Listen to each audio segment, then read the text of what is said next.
Kali ini kita akan membuat hanger portable dari kayu.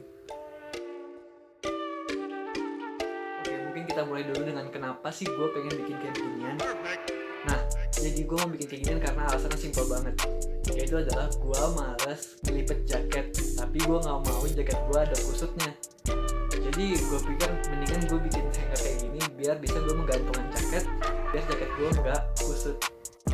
Pertama kita akan mengukur lebar sabuk bekas yang akan kita gunakan.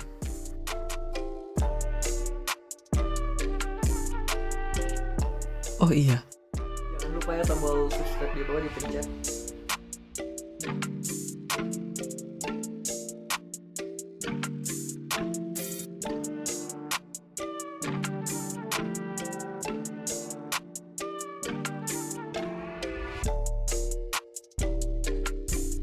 Potong kayu sesuai lebar sabuk yang digunakan.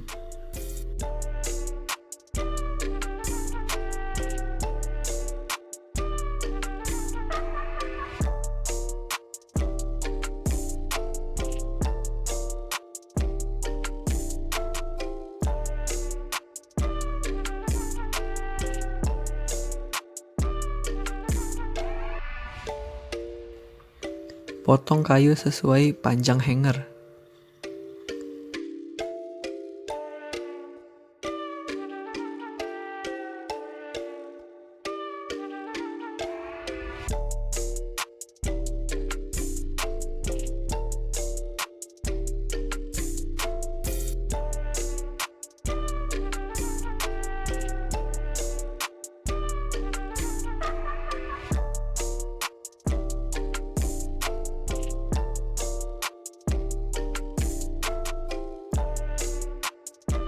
Perlu beberapa kali potong untuk membentuk lubang yang cukup besar untuk ketebalan sabuk.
Cara kedua untuk membuat hanger adalah sebagai berikut.